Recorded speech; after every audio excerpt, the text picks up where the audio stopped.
अब यहाँबाट गयो हाम्रो ठुल्दाई घर ऊ भाउजू अब के गर्दै हुनुहुन्छ यहाँ बिहानै भैँसीलाई घाँस सास हालिसक्नु भयो ए भाउजू के अरे गोरु अनि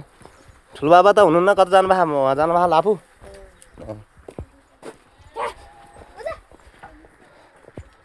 यहाँ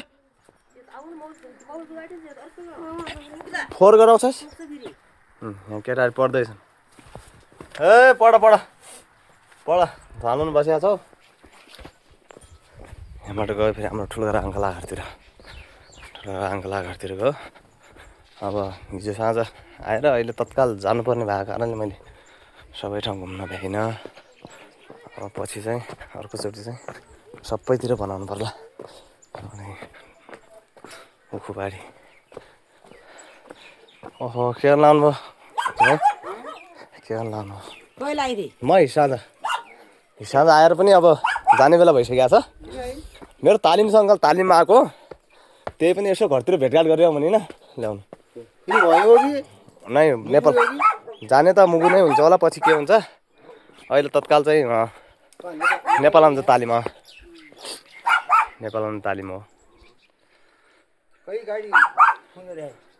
फोन भन्दा नि हिसाब अर्जुनै गाडीमा आएको थिएँ यतैबाट आउँछु यहीँबाट जाउँला भन्थेँ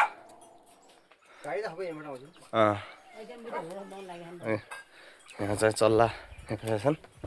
परदेशी केटाहरूलाई र घरभन्दा बाहिर बस्ने सम्पूर्णलाई चाहिँ यसरी भिडियो देखाएको छु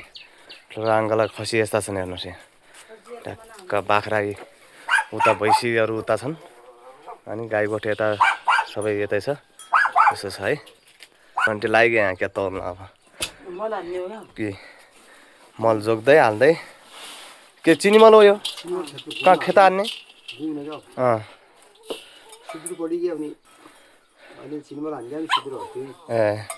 यता तल हेर्नुहोस् कहना नाउलातिर यहाँ चाहिँ तरकारीको लागि एकदम उत्कृष्ट ठाउँ यो हेर्नुहोस् यहाँ कोही छैन घर कोही छैन नि यहाँ हेर्नुहोस् घर जसको घर मान्छे छैन त्यहाँ चाहिँ यस्तो घाँस यस्तो छ पर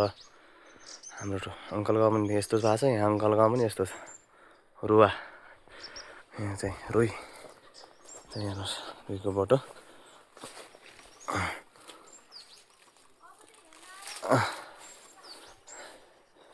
यसरी चाहिँ मेरो यो भिडियो सम्पूर्ण चाहिँ मेरो च्यानलबाट आउँछ यो फेरि हाम्रो कुल के अरे म्यान घर पनि हो यो यहाँ देवी देवताहरू यतै हुनुहुन्छ हामी देउता चाहिँ बसाल्दाखेरि यही घरमा बसाल्ने गर्छ अनि यहाँ मान्छे नभएको कारणले हेर्नु सिस्नो झाडी यस्तो भएको छ ल ठिक छ यसरी नै नयाँ ठाउँका भिडियोहरू मैले तपाईँहरू माझ अपडेट गराउने छु बाटाहरू यसरी चाहिँ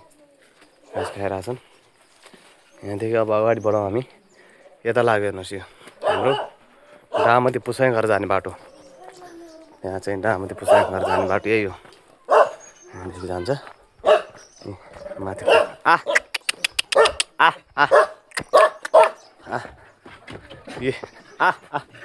आइज फोहोर नगरेस् फेरि यो चाहिँ हाम्रो डामती पुसाइ घर ए बाबु फोहोर नगर ए हाम्रो राजे भाइ मैबा यहाँ के गर्दै हुनुहुन्छ बाजे यहाँ सब यस्तो छ हेर्नुहोस् है गाउँ बस्तीहरूका भिडियोहरू निहाल्दै गर्दा मैले चाहिँ यसै क्रममा मैले सम्पूर्ण यहाँदेखि चाहिँ अलिकति टाइमको अभावको कारणले मैले राम्रो भिडियो चाहिँ दिन सकेको छैन अब सम्बन्धित स्थानसम्म पुगेर भिडियो खिच्न मन त मलाई पनि थियो एकदमै तर समयको अभाव कारणले भ्याइएको छैन अब केही समयपछि चाहिँ मैले निली नै छु यहाँदेखि चट्ट लाएर हेर्नुहोस् है टक्क गइसक्यो अब माथि हेर्नुहोस् माथि घाम आइसक्यो हेर्नुहोस् अब बिस्तारै घाम आउँछ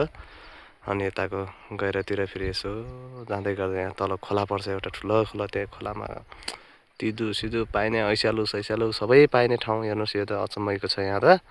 एकदमै मलाई त मनपर्छ खै आफ्नै जन्मभूमि भएर हो कि किन हो यहाँ त एकदम राम्रो छ है।